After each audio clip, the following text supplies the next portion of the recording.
Good evening, ladies and gentlemen. Welcome, welcome, welcome. My name is Eddie Phillips. This is the Erudition Network, Black History, the interactive Black History and Knowledge session that we hold every Thursday. We do this session to teach Black history, to teach general knowledge on African American culture and other things too, as relates to life. We are here this week after having a really good lesson last Thursday on Africa. I was very happy with the turnout, for that lesson and the interaction that we received during that lesson, because the whole purpose of this program is to provide a interactive response to things that we don't necessarily learn about our history, the knowledge that is not, some of it has not been passed down. The other thing is, I got to give a shout out to a lot of you all as we wait for others to come on, who have hit us with a huge amount of questions and responses and requests for information and things of that nature. Over the last 3 weeks, we've gotten a lot more requests from people who wanted to know about a particular historical fact, or who had questions about something that they had seen, whether it be on the internet, whether it had been something that they had talked to friends about, something that just piqued their curiosity. So we had two of the sessions over the last couple of weeks were very much directed by audience responses. And I really would like you all to keep that up, because that definitely helps us. Definitely me, when I'm doing this this show, it lets me know kind of what it is that you want to know about, right? What it is that you want to hear about. And so I want you to continue to do that. Continue to do that. Speaking of that, I got two requests. Well, two things were sent to me over the last 24 hours in relation to history. One of my friends who has his own podcast, Mike Wiley, sent me a thing this morning that was very interesting, and that's kind of what we're going to talk about tonight. And then I had another friend of mine, Tony Briscoe, referred me to a documentary that is on Netflix that I think I will cover next week. If I can get some time with him, get him on, and we can talk about this documentary on Netflix about African American history, about Black history. And so I definitely want to encourage you to send in your questions, send in your requests for information, because as I've said, it helps us to decide and try to kind of identify what is going on and what is lacking, right? What hasn't been taught well, or, just to give you an extra thought on something that you may think you have a good understanding on. All of those things are really important, and I want to encourage everyone to continue to do that. All right, well, I wanted to sit here and try to see if we get more people to come on, but I'm going to move on forward. One moment here. I want to get into this lesson. Tonight, we're going to talk about a African American mentality. Well, it's attributed to African Americans, but it really is a humanistic mentality. It's a mentality that many of us struggle with daily. And so what I want to do is I want to take some time tonight to talk about this phenomenon known as crabs in a barrel. Hey, Pastor Sarton, good to see you. Thank you for joining us. Thank you for joining us. Sean Anthony, good to see you. Teddy. I know you're in the background and you're on here. My son does a lot of stuff in the background to make sure everything runs pretty smoothly. I greatly appreciate him. I want to talk about this crabs in a barrel thing. I really want to. But before I talk about it, I want to touch on something. Mike Wiley sent me a video earlier today. And I want to share this video as we prepare to talk about this. So it's a very short video, only a couple of minutes long, but I want you to watch this and then kind of comment, whether you're watching the live or if you watch the replay. Give me your thoughts, as you know, even after, what you think on this. But I'm going to share this video because I think it is so important to talk about this. Here we go.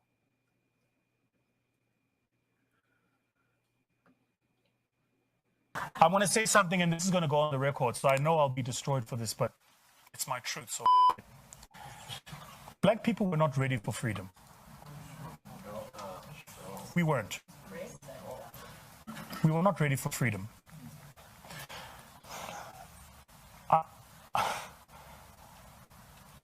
I've studied everywhere we have been liberated, whether or not we were able to liberate ourselves from our own bondage. And it's a deep question. So, study us as a people. This is not a criticism, it's a reflection. If you differ, I'm happy to share perspectives. But study us as a people. You notice that everywhere where we are in bondage, we are phenomenal at fighting for our liberation. Once we've received it, something goes wrong. And the mindset is pervasive. And it's pervasive, it's invasive, it's insidious. It's like a virus. And if you try and remove, you know, once a virus takes over a cell, it multiplies. And so the reason you can't remove the virus is the only way to kill it is to kill the host. That's where we are. So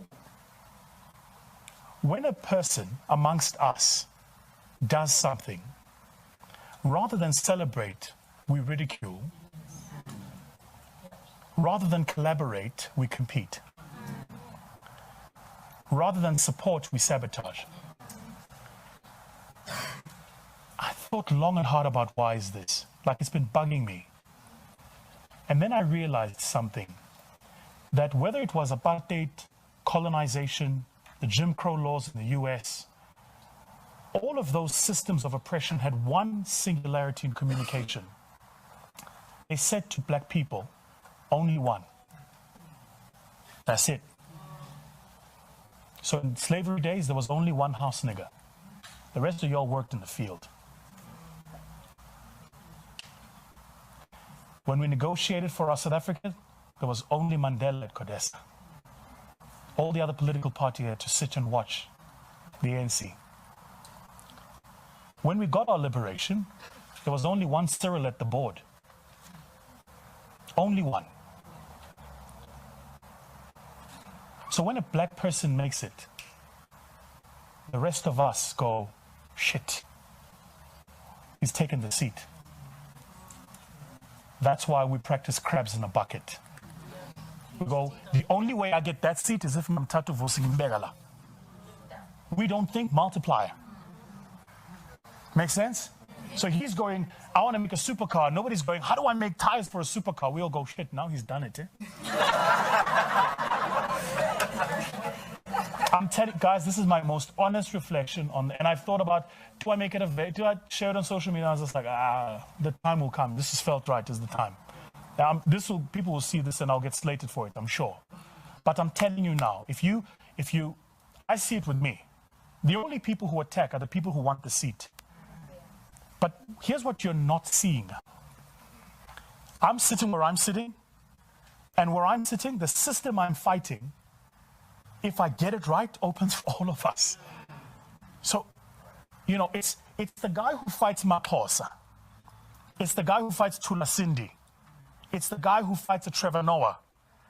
what you don't recognize is what they are doing in their spaces makes it okay for us to be in those spaces.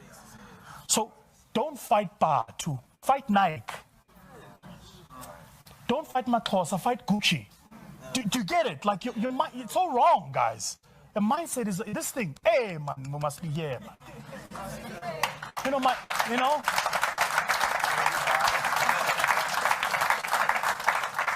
My uncle always says, "Ndanak, how never dula oblangatan, how never do."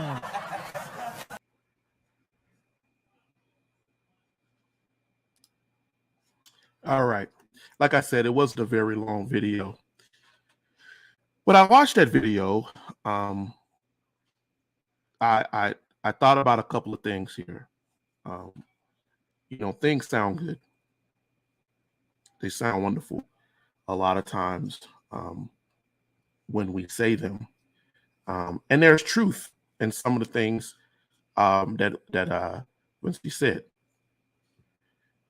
However, there is also a lot of self-blame, which is a history that he kind of alludes to, and then he kind of avoids, as if saying that it is us who create this crabs in a barrel. But here's the thing: crabs in a barrel, the scenario, the situation, the analogy, it does exist in the African American community. We do see this. We see this historically. When W.B. Du Bois came up with the idea of the talented 10th, and he said that Black academics and things of that nature should lead Black people into a better understanding, a better philosophy, a better a journey in history. And here's the thing: I spoke of Garveyism, I spoke of Du Bois, and I spoke of Booker T. Washington about 2 weeks ago. The idea of pushing yourself forward as a culture, there's nothing wrong with that. But when Mike asked me to watch that video, I looked at it, and I tried to look at it through two eyes, a psychological eye, and I tried to look at it through a historical eye. A couple of things that were said in that video that I did not agree with. And I'm not going to slam him for it, because I think he was basically trying to teach the lesson that we should be more helpful to each other. We push this idea here on Erudition also, where we try to tell people to be more helpful, to mentor, to guide, right? But then there becomes a point there where he starts to hit Black people with things that are not necessarily in their control, or historically have not been in their control. He says, you are a virus. The idea is a virus that has spread to us. He says that there was one house nigger, and that's not absolute. That's not true. He says that Mandela was the only one that was chosen, or by that preference, Martin Luther King Jr. or whatever. There was only one Black person allowed to be at a particular position. But in saying all of that, he neglects one historical fact. Who is saying that? Who is putting those people in the position that they feel that they have to be the only one? I will tell you historically, Dr. King did not believe that. I will tell you historically that Mandela did not believe that. They may have been the figurehead of whatever boards that they sat on or whatever organizations that they led, but behind them were workers who worked very hard to help with the movement. In Dr. King's case, he had Fred Shuttlesworth, he had Ralph Abernathy, and many others who helped to keep the SCLC moving. We have to understand that just because somebody tells us a thing doesn't mean that we have to accept that thing. Historically, we look at Frederick Douglass, and we see the Frederick Douglasses, the Harriet Tubmans, We see all of these people and don't realize that even though they are the names that have stayed with us, there were others behind them who helped them, who pushed them when they couldn't go any further, when they didn't feel they could go any further. Dr. King had his wife, Coretta. Before Mandela was locked up, he had Winnie Mandela. Winnie Mandela herself was locked up for a very long time. And here's the thing. When we tell people a history and we assign that history with lies or fabrications or fallacies or things that aren't really quite true, they become facts to some people. Let's get to the idea of the crabs in the barrel. No, you know what? Before that, let's get to something else. Every year I go and I read The Souls of Black Folks. It's something that I do every year. I've done it for at least the last 10 years. I go and I sit and I read W.B. Du Bois' The Souls of Black Folks, because it's such a ground-breaking book. I read every couple of years, probably every 3 years, I'll go back and relook at The Miseducation of the Negro by Carter G. Woodson. These are books that I read. And in both of those books, these Black men expound ideas, but here's something. As intellectuals of their time, they expound on these ideas, but they vet everything that they say. When W.B. Du Bois said that he came up with the talented 10th idea, I keep showing you all this book. He had spent 10 years, a decade. He had been a teacher in the South after Reconstruction. He had experienced things. And he knew, right, that there was a lack of education. He talks about, in The Souls of Black Folks, going to go teach young children in post-slavery South who were sharecroppers, and opening up a schoolhouse and having to teach the parents and the kids. He talks about leaving for 5 to 6 years and coming back to that area and finding that many of the kids had not made it. They had died from hardship. Hey, Grandma, how you doing? He also talks about how many of them excelled at academics and could have been businessmen and could have been teachers themselves, and they were very, very smart. But the opportunities weren't there. They had to go work the field in order for the family to eat. He talks about young Black girls getting pregnant at early ages because the mentality of the former slave was to have as many kids as possible. Because the more kids you had, the more land you could till, the more wealth you could have, the more you could bring to your family.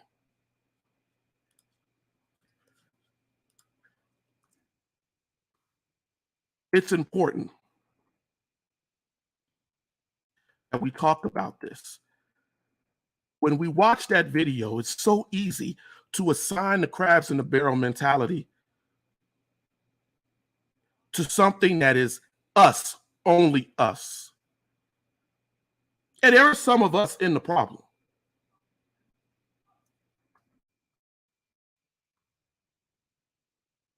But that's not the only problem.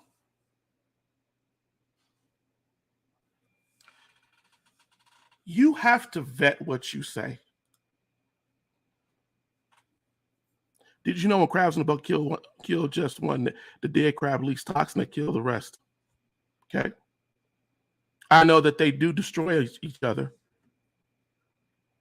I understand that. And I understand the analogy of that and why it is so assigned of the, yes, Pastor, and they're just the face of the movement at the time. They are the ones who direct that.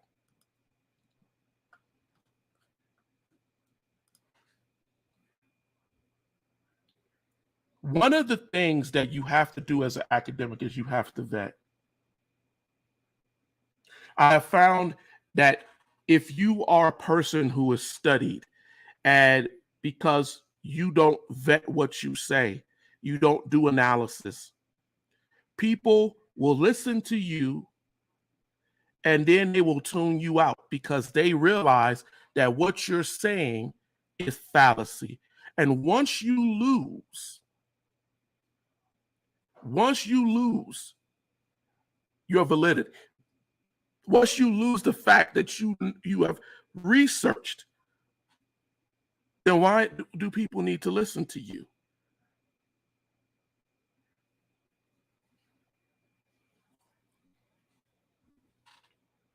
One of the things he also said in that video was that Blacks were not ready for freedom. This disturbed me. It really disturbed me when I saw that or when I heard him say that, because it co-signed a mentality that has been pervasive in the Black community for decades. For decades. When I did this program several weeks ago, The Men That Deceived America, and I taught this master class that many people probably did not see. And I spoke about how these men, and you'll notice that at the corner, right as you look at it, there's Booker T. Washington with Andrew Carnegie, one of the richest men in history. You will see that there is a mentality that has been taught in the Black community. Booker T. Washington was an educator.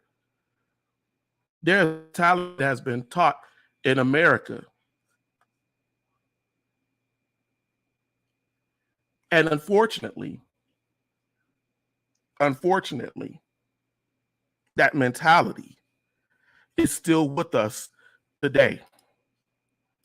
When you go and you look through this lesson, which I meant to do last week, but I'm going to post on our page the actual slides, you will notice that a lot of these men talked about the inability of Blacks to be able to properly understand and live through their freedom. You will see that they say that slaves were rescued from idolatry and cannibalism, as George Fitzhugh said. You will see that Armstead thought that the evil, degenerate, murderous, lustful Black man, right, had to be saved from himself.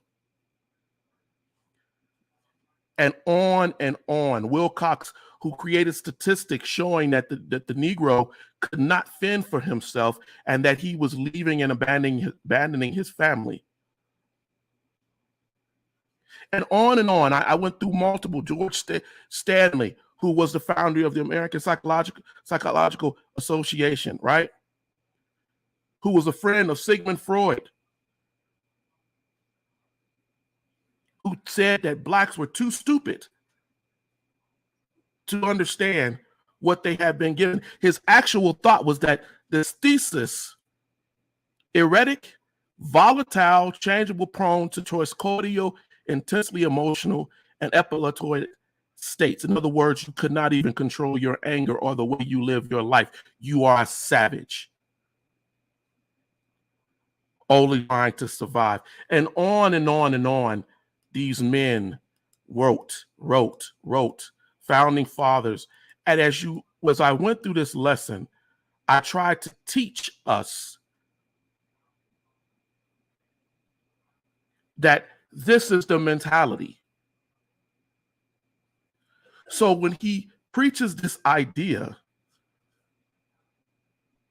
that there is a we don't know how to respect freedom. We didn't deserve it in many ways. That's where that mentality comes from.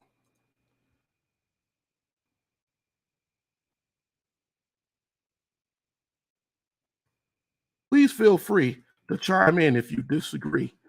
The few of you who are on here. I want this point to be made. It needs to be made. Tina said that the crabs in the barrel emit a toxin. I don't know. I haven't studied that in biology, but I will say this. There are things you need to consider about the crabs in the barrel system. And you need to assign it and think about it in relation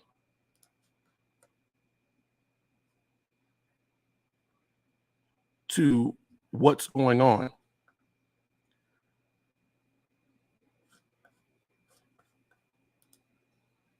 Oh, I hope not. Well, you can always hit us on YouTube. We do have, I don't know if it's the heat patch starting or whatever, but I do notice that there has been some problems with feed lately.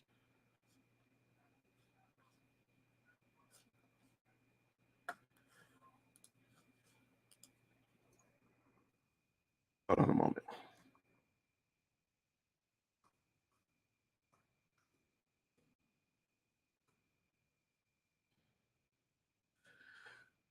But anyway, we'll figure that out somewhere, somehow.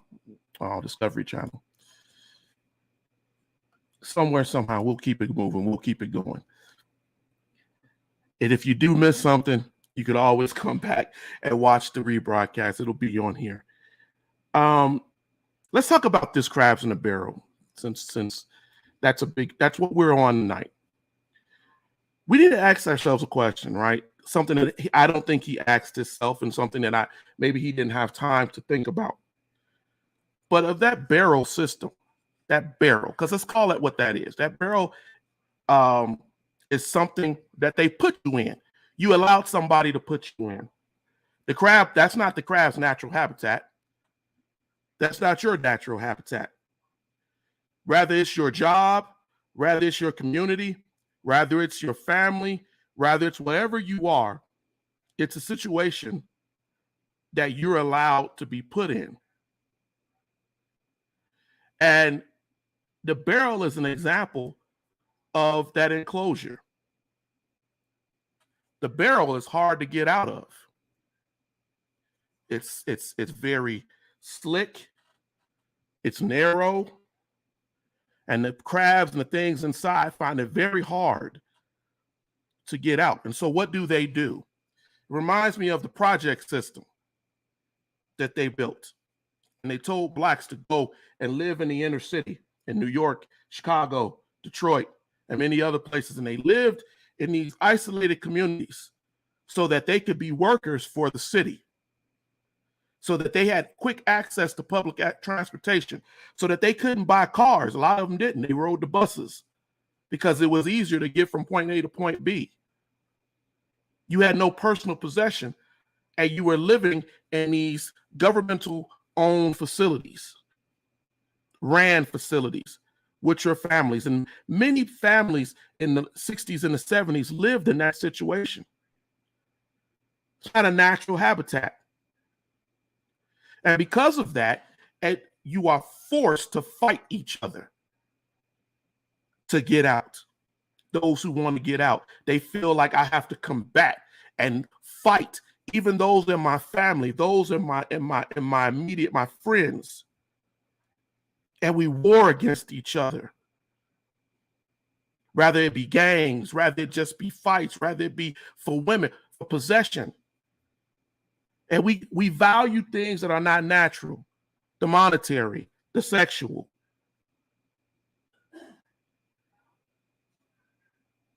And eventually,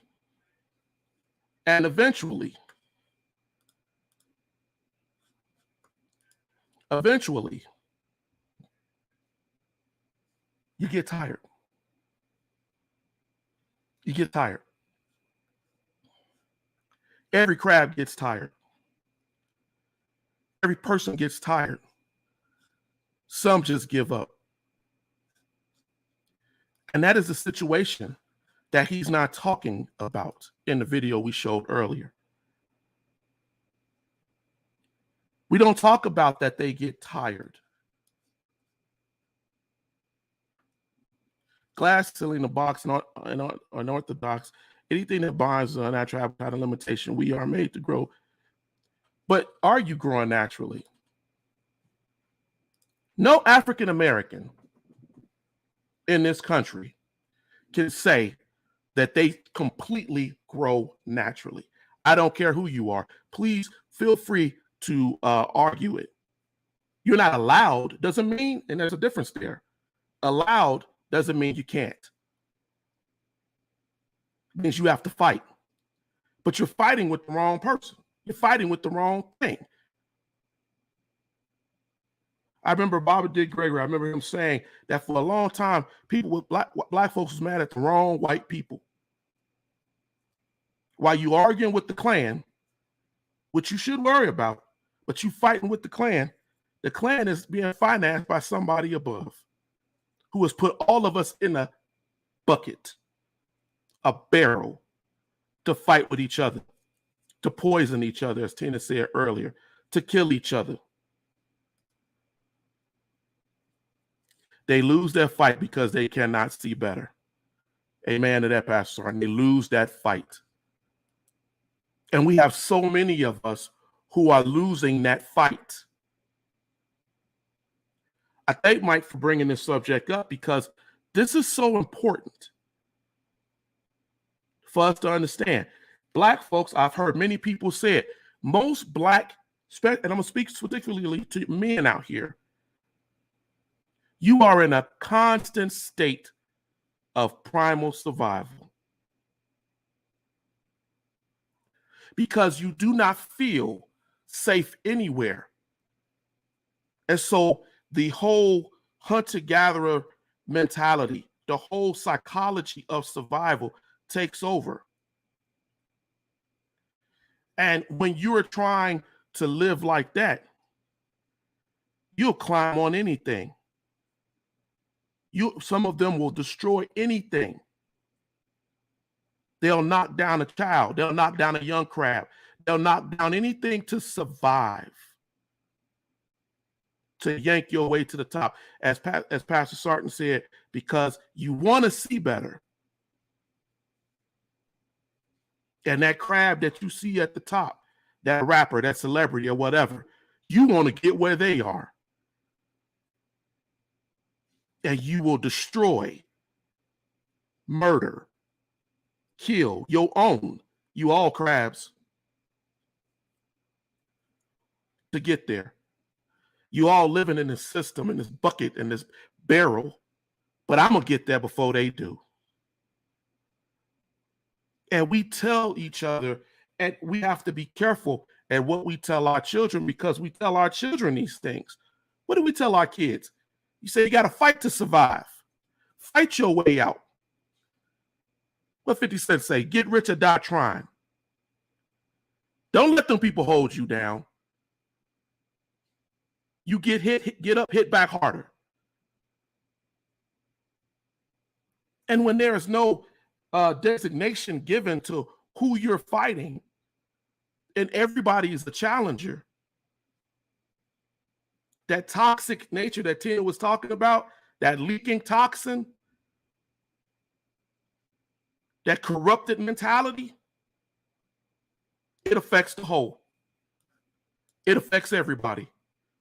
Now we're all fighting against each other. Now we're climbing on top of the other crab, only to find out that once we get past this crab, there's another one right there. Now we too tired to fight that crab because we just fought 3 others. So when that crab hits us, we fall to the bottom, even further down than where we started. And what is the result? None of us ever get out. Or the ones who do get out only because maybe they was lucky enough, and this is a huge problem with society, lucky enough to be wealthy, lucky enough to be born in a particular family, lucky enough that you didn't have to go through hardships, lucky enough that you had this money. That's what they call it, right?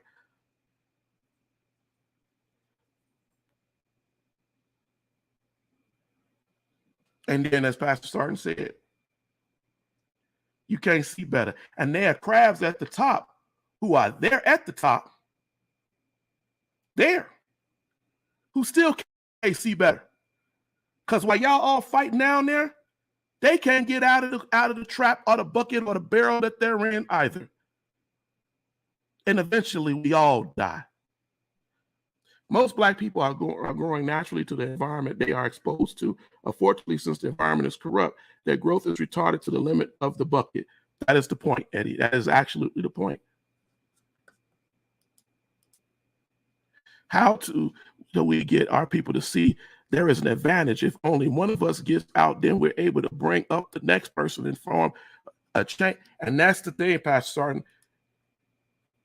We don't have to be them we don't have to be them crabs. We don't have to live this life. We don't have to go assign ourselves to what he said in that video. We don't have to say only one can make it. We do this program right here for education. I tell people almost every week, I'm not here to be your leader. I'm here to inspire you so we can learn together. One of the major themes is us learning together for Erudition. At the bottom of our moniker, of our brand, is the logo where it says, right? It says growing knowledge and understanding, because it is so important to me that we understand that this ain't about me being the top crab, being a billionaire, a millionaire, whatever. If I can't help others, and it's not a financial thing. It's not a financial thing. It's a mentality. Because see, if you have not, I hear so many Black people say, I want $1 million. I want $1 billion. I want to win that lottery. I want that money. I want that money. I want that money. But if your mind is not ready for that money, then what are you going to do with that money? Where is it going to go? We see that in today's society right now. We have a record number of millionaires, Black millionaires, more so than in the entire history of this country. But we still got Black men dying in the street. We still got Black women being sexually assaulted. We still have inner problems in our community. Muhammad Ali famously said in an interview in the 70s, he said, the man asked him, he said, you a boxer, you a millionaire. Why don't you give your $1 million to the ghetto? And Ali said, if I gave $1 million to the ghetto, everybody in the ghetto, and then I left and I came back 3 weeks later, it'd still be a ghetto. Because we haven't changed minds. We have not structured minds to understand that you can be better. You ain't got to be in this bucket, in this system. And because we don't change minds, we don't make that the priority. I had a conversation with my father a couple of days ago, and I told him that we have created a young society that is so fixated on sex and money that education is not a priority.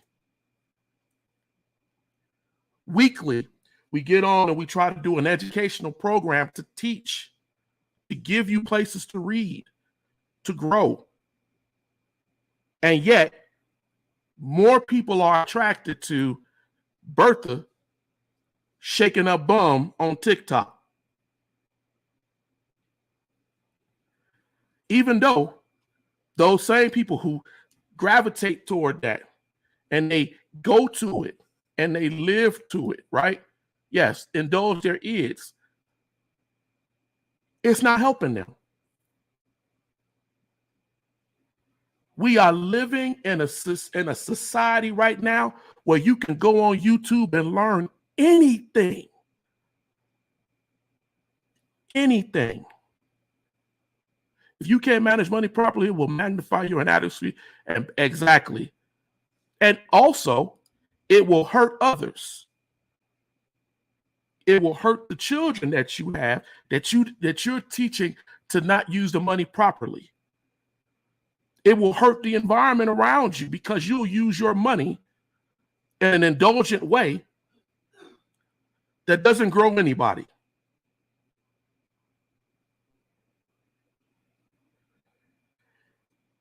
If you don't know how to utilize money and you haven't trained yourself, oftentimes I speak to people about mastery. I go on people's shows and I've talked to people individually for years about mastery.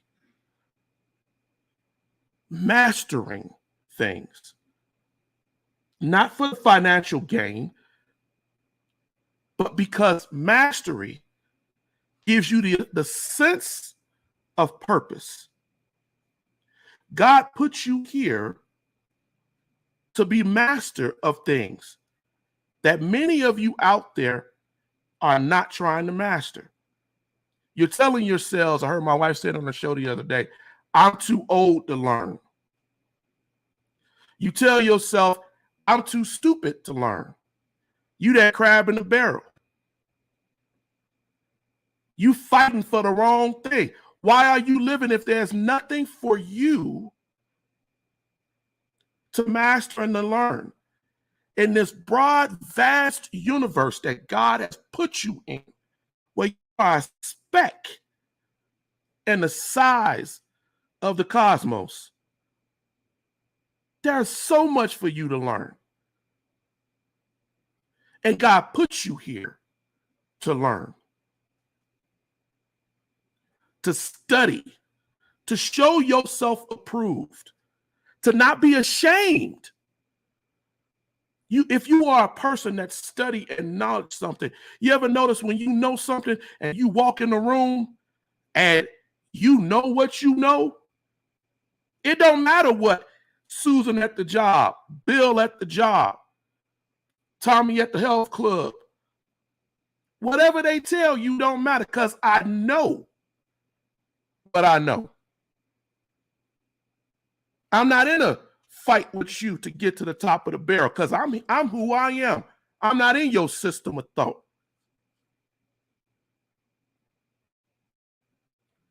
You have to, I saw what you said there, Pastor, leave something positive.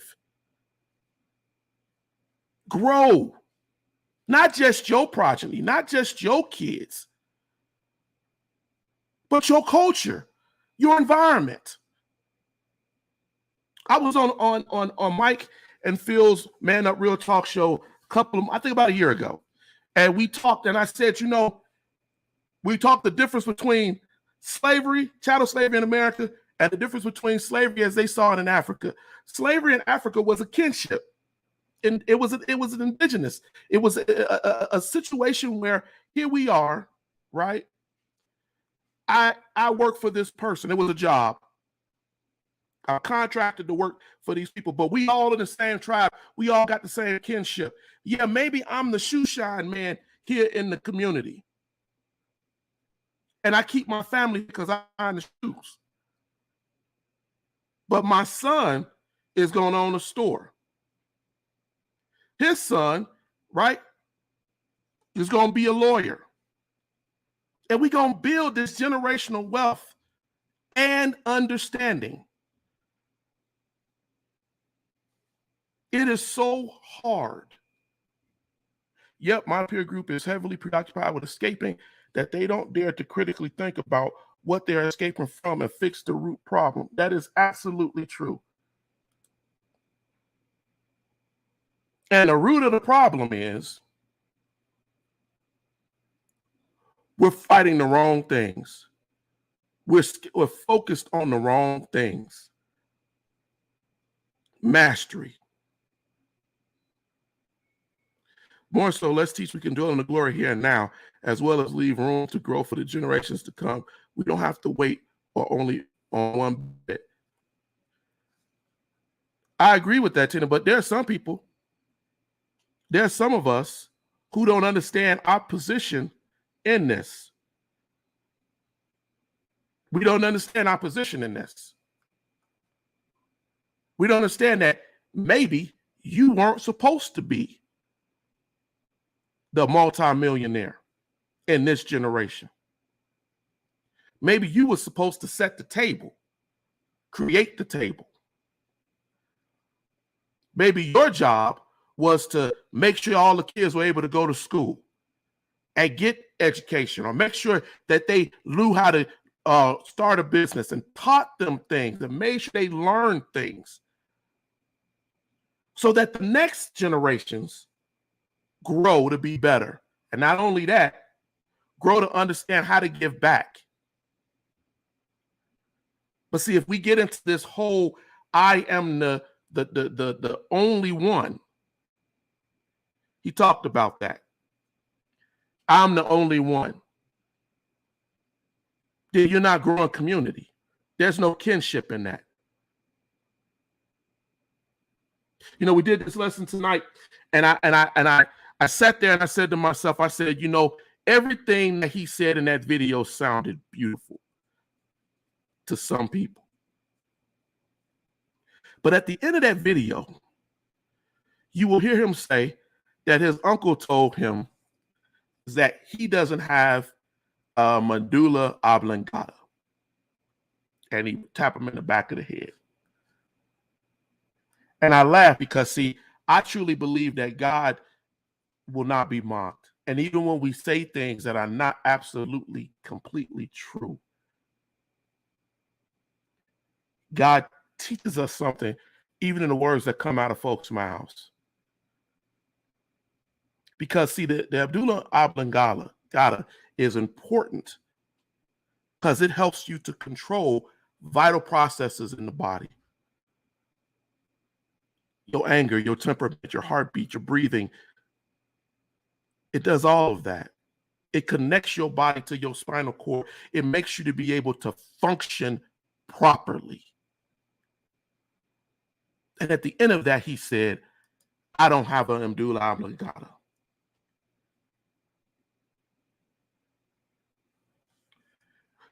We have to do better. And how do we do better? That's it. We have all a part to play in making the next generation better. I completely agree.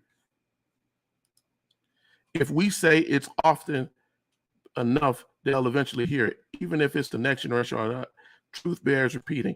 Truth does bear repeating, and this is why we do this show and why we continually hit these things and why I encourage people to send in questions and thoughts and things of that nature so we can go deeper into it, so we can express those things. If you do not right now, I'm going to suggest to you, again, 2 books, right? I think they're sitting back here on my desk. 2 important books. You can get them off Amazon if you do not have them. Actually, I'm going to say 3 because I just saw another one right here too. Get you The Miseducation of the Negro. Get a copy. I don't care if you get it on your Kindle. I don't care if you get it in a hard copy. I usually will get both. But get that book. Read that book. It ain't a hard read. It's a very short read. And it's a very, Carter G. Woodson wrote that for us to understand. When he says, when you control a man's thinking, you don't have to worry about his actions. It's still such a very profound point to make. Go get W.B. Du Bois's the Souls of Black Folks. Learn some of your history. Learn some of your history. Doesn't matter how many pages, 10 of you, they need to read. You need to read it. Depending on what version you get, maybe it may be 180 pages, maybe it may be 200, but that's still something that you need to read. Spend that time. We have books now where you can go and click in your Kindle and they will read it to you. You ain't even have to read. Go get The Souls of Black Folks. I like this little compendium because I get 3 different books in this. Go get that. Go learn. Go read about the wealth and the ancestry. And then lastly, it's one of Dr. King's books.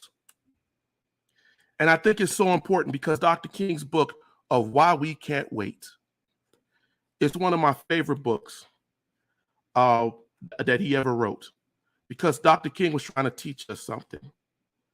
He was trying to leave something here long past his life. As Pastor Sarton said, making something better for the next generation. But see, you have to have the desire and the want.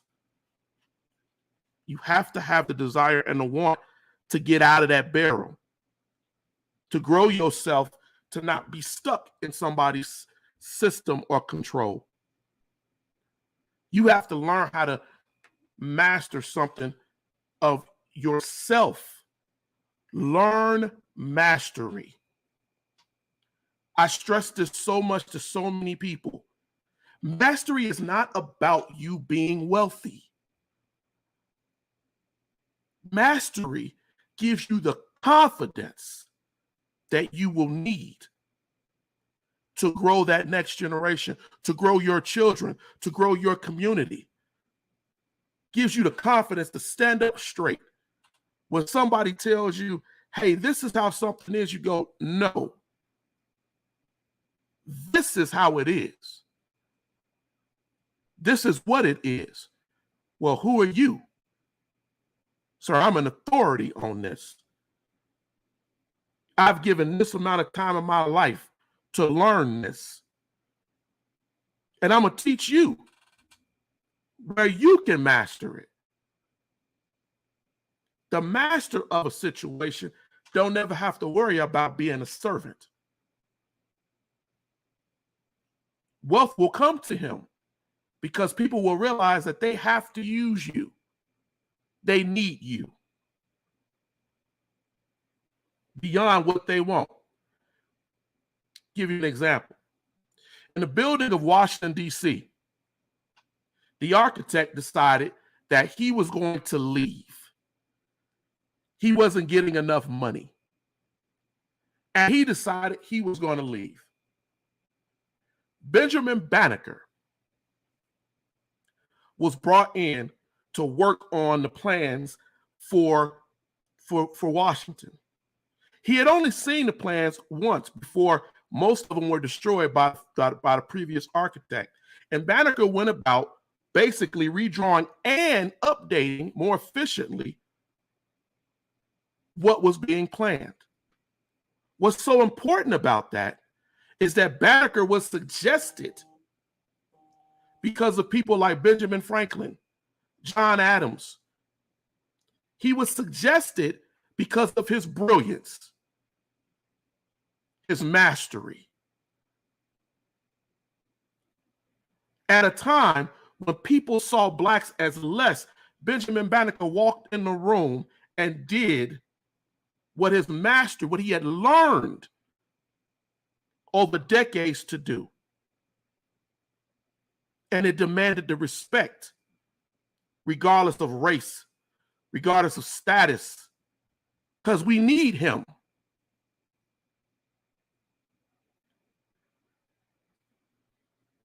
We have to understand mastery. I told my son, my oldest, when he was getting ready to go, getting out of high school. And I told him, I said, you at this point where you have 10 years. 10 years. I didn't say you had to master everything. Master something. Master something that is going to feed you, clothe you, take care of you, provide for you. Before you have kids, before you have a wife, before you master it. So that when you walk in a room, they're going to go, hey, that guy right there, that's the guy I want. When you walk in an interview and they throw sly questions at you, what's this system? Do you know this? And you throw things back at them and say, yes, I do know that. And as a matter of fact, it probably works better this way. Whether they like you, dislike you, they have to respect you. 100, 200 pages is about a 2 to 3 day read, but regardless of how long it takes to read the book, just make sure you get an understanding. Absolutely.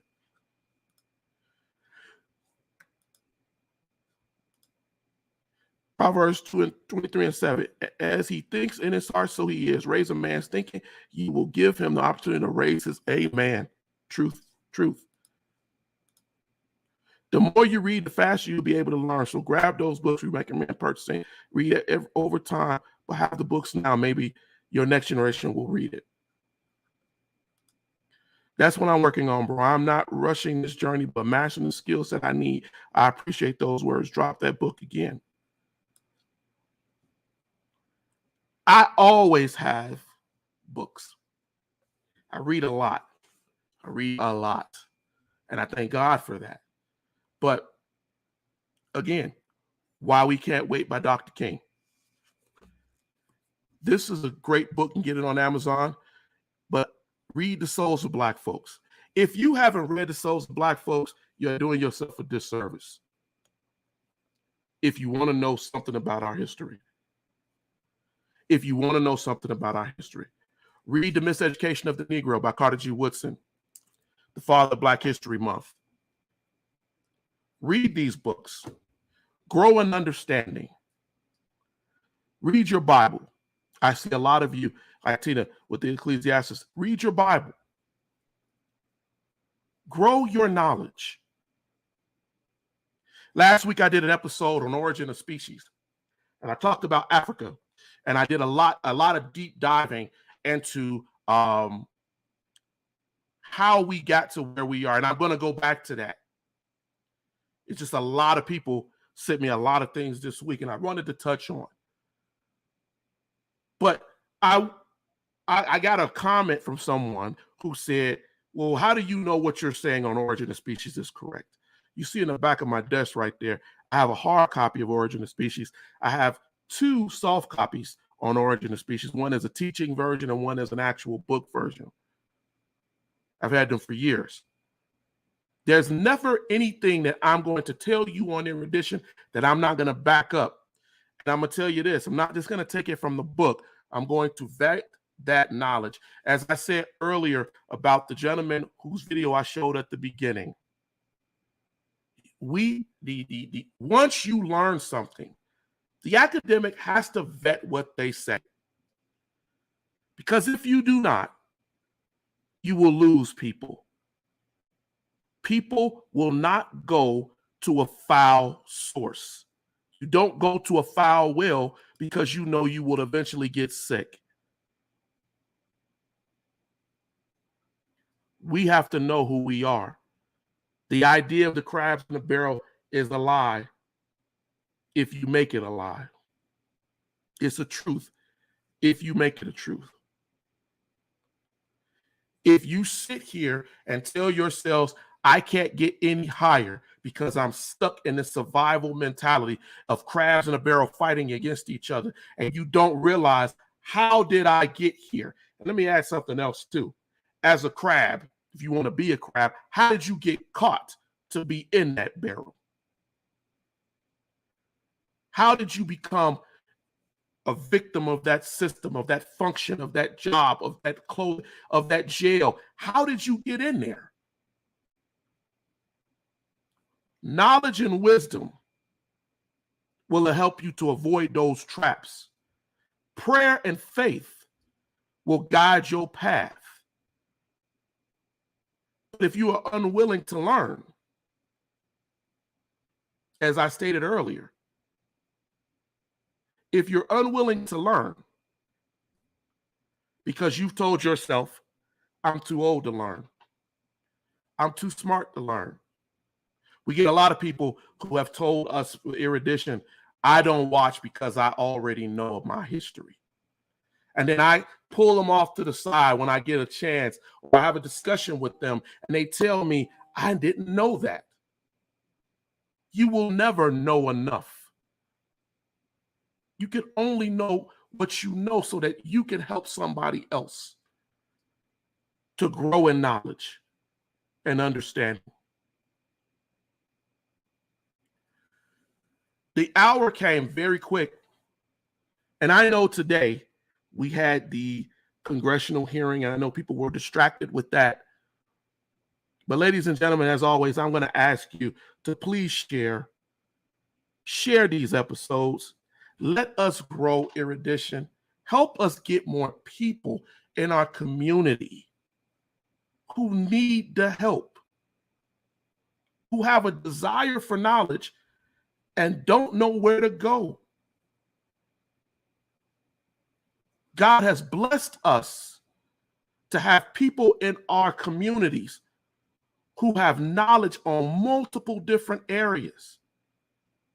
And when they step out of the background, when they get over the fear, the hesitation, and they say, I want to teach, help them to teach the next generation, or there will not be a generation, because we are at a crossroads right here where we're killing each other and being killed on the outside. They're blowing us away inside of grocery stores, killing our kids in schools, lying to our kids in schools, fighting to keep history a certain way in schools to keep our children disenfranchised. And every week, I come on to do this show. I've made it a part of what I have to do every week, regardless of what's going on in my life, because it's important. I see my wife get on Mondays. She has a lot going on, but it's important. But we are finding ourselves distracted by the fiduciary, the financial, the monetary, the flesh, the foolishness. And then crying to heaven, Lord, why did this happen? When God has given us knowledge,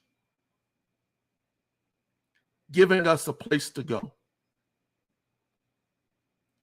Help us grow Erudition. Help us to help others. That is my hour. I gave you guys an additional 5 minutes because I didn't want to leave it with that video. Because if I let you believe that you're just a crab in a barrel, that's unfortunate. As long as we live, we are learning. I agree with that, baby. Exactly. My brother, I'm encouraged to purposely educate myself on our history. What you're teaching will help us as a people. Thank you for listening. Thank you for taking the time to come on and listen to us, Pastor Sartin. I really greatly appreciate it. Mike Riley was supposed to be on with me today, but he had some things that were going on. But I thank you, Mike, whenever you watch this, for bringing up this subject, because it is something that we needed to talk about. Next week, ladies and gentlemen, I will be back. We may go into Africa a little bit deeper. I want to get into this whole Kemetic history because, as I said, there's so much stuff that's out here that's leading people astray. And I want to get into it, and I want to start touching on a lot of world history, not just American, to give us a guidance. So we're going to be doing that. Oh, thank you, Tony. Hey, I'm watching that. I started watching the documentary that you're talking about. We need to get together, do a show, and talk about that. That brother's speaking my language, and I love what he's saying because we really got to start knowing who we are and where we come from. But, ladies and gentlemen, until next week. Oh, and I see that my son put in all of those books up in here. I will probably actually drop a couple other books and things in for you, as I always do. But until next week, thank you for spending some time with us, and you all have a pleasant and blessed rest of your week. Thank you.